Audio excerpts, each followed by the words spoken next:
What you can see in the shot now is the La Manche about to burn small arms and weapons you can see right in our cameras. I'm coming your way from the International Trade Fair Center forecourt here in Accra, where we are actually observing the UN declared International Day for Weapons Destruction, and this is being organized by the National Commission on Small Arms and Light Weapons, underscoring the need to ensure that weapons are not used illegally and they are not circulated, so they bring about conflict and then perpetrate violence in our country. So currently you have representatives from various security agencies. We have reps from the Army, from the Ghana Police Service, from Ghana National Fire Service. So at the moment, the La Manche, Ni Kobi, Tetechru, as you can see, is setting the small arms on fire.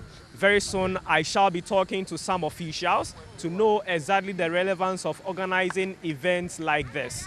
And right, so it's been set on fire. One of the Army officers was actually telling us that this could actually explode. And then in the process of we wanting to make news out of it, we may end up becoming the news. So we've been asked to move back. Just next to me, we have the Minister of Interior in the person of Prosper Barney explaining some of the relevance of what we are seeing today. He's currently talking about manufacturing of small arms in the country. So let's listen to him briefly. Indeed, the Small Arms Commission have been working together with Kofi Annan Peacekeeping Training Center and other experts to engage with these manufacturers to find out alternative income or livelihoods for them. These weapons that they produce are obviously illegal. Should we find someone producing weapons locally, the person could be brought brought to the courts. And if we find you using locally produced weapons, you will be arrested as well. So this is an issue. It's not about a national policy. It's about part of the ECOWAS Small Arms Convention.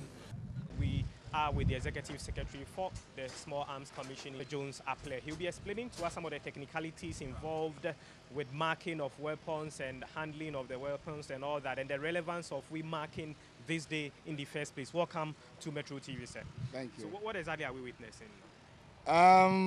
What you are seeing now is a marked weapon that belongs to Ghana. Okay. This particular weapon is a seized weapon, but it still has some markings that we can use in reading it in case it leaks. So for example, if you pick the weapon, the first thing you look out for is that it has a logo. This is the ECOWAS logo. This is there because in case this weapon leaks to, say, East Africa, immediately East Africa picks the West Africa. Okay? When the weapon comes to West Africa, when they see it immediately, they see GH. They know immediately this is a Ghana weapon. Unfortunately, this is a seized weapon. But if it's a typical weapon that has been marked by belonging to, say, the Ghana Armed Forces, you see GAF. And you see a number of codes following. It helps you to trace the weapon all the way to the source where the weapon was leaked from. Now, this is the framework under the ECOWAS Convention for the prevention of gun running within West Africa, where weapons move from Liberia. Anytime when there's a conflict from, say, in Cote d'Ivoire, they bring weapons from Liberia to come and prosecute the conflict in Cote d'Ivoire. When there's a conflict in Burkina Faso, they move their weapons. So you are, with this, if you find a weapon, you can easily trace it to where the weapon is leaking from. This is our ECOWAS Heads of State's way of controlling proliferation of weapons within West Africa. So now, we are all trying to mark our weapons. How far has Ghana come in comparable terms with other countries? We are doing our best. I'm wondering why you were laughing. Is there any secret behind that? Are we doing well in marking our weapons? He's had a sigh, and I'm wondering what's behind this sign. These are my markers, very trained people. If we had what it takes, the resources, I would have been able to probably within a year or two be able to account for every weapon in Ghana marked. You know how many weapons are in Ghana. But Cote d'Ivoire has been able Cote to d'Ivoire has been mark able to mark over 90% of they've been able to theirs. mark over 95%. And we have marked about 2% of ours, if I'm not mistaken. We have marked some of our weapons. Is it more than 5%? We have marked some. Now, Cote d'Ivoire is a special case, as I explained, because it is a post-conflict community, and the international community is always interested in countries that are in distress. And so they provide them more support to do things like that. It will require government support in order for us to undertake this activity. And this activity, it is not a small arms commission's work, it's Ghana's work.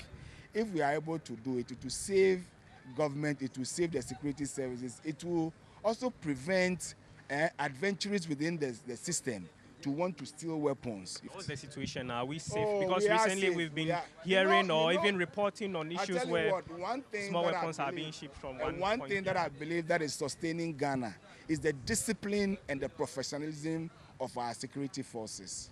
the burning of the small arms. Yeah. Tell us its significance. Wouldn't you rather keep them to adapt to what we have than burning them? What was the relevance of it? The weapons that we are burning today, a lot of them, about 98% are the locally made weapons. These are weapons that were seized in some communal conflict up north.